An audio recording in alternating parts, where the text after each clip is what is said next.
माँ काली ने क्यों रखा शिव जी के ऊपर पैर। जय श्री कृष्णा दोस्तों, यह विषय बहुत ही ज्ञानवर्धक है। दोस्तों, एक छोटी सी कथा के माध्यम से जानते हैं कि आखिर माँ काली ने क्यों रखा शिव जी के ऊपर पैर। कृपया कथा में अंतिम तक बने रहे।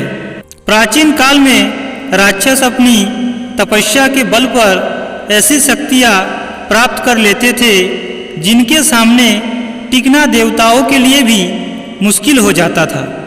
राक्षस अपनी शक्तियों का प्रयोग करके आतंक और भय फैलाते थे।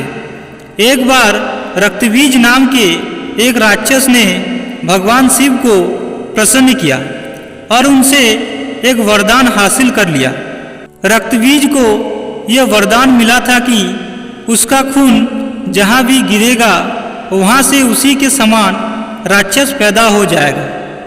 रक्तबीज को अपने इस गुण पर बहुत अभिमान था, इसलिए उसने अपनी शक्तियों का गलत इस्तेमाल करना शुरू कर दिया। घमंड में चूर रक्तबीज ने देवताओं को युद्ध के लिए ललकारा। देवता रक्तबीज से लड़ने के लिए आ गए, लेकिन जहाँ भी रक्तबीज का रक्त गिरता वहाँ से एक और रक्तबीज पैदा हो जाता। इसका परिणाम यह हुआ कि बहुत सारे रक्तबीज पैदा हो गए, जिन्हें हराने का कोई रास्ता देवताओं को दिखाई नहीं दे रहा था। घबराकर सभी देवता माँ दुर्गा के पास पहुँचे और अपने प्राणों की भीख मांगने लगे। माँ दुर्गा ने रक्तबीज के वध के लिए काली रूप का धारण कर लिया।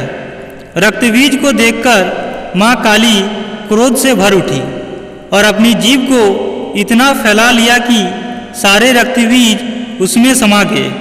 अब जहाँ भी रक्तबीज का रक्त गिरता माँ काली उसे पी जाती। रक्तबीज को समाप्त करते हुए माँ काली इतनी क्रोधित हो गई कि उनको शांत करना मुश्किल हो गया।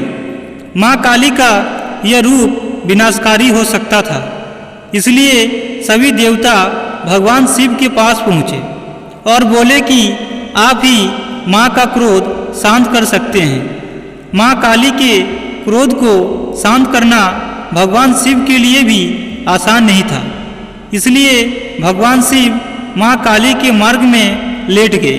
क्रोधित माँ काली ने जैसे ही भगवान शिव के ऊपर पांव रखा, वह झिझक कर ठहर गई और उनका गुस्सा शांत हो गया। इस तरह भगवान शिव ने देवताओं की मदद की और माँ काली के गुस्से को शांत किया, जो सृष्टि के लिए भयानक हो सकता था।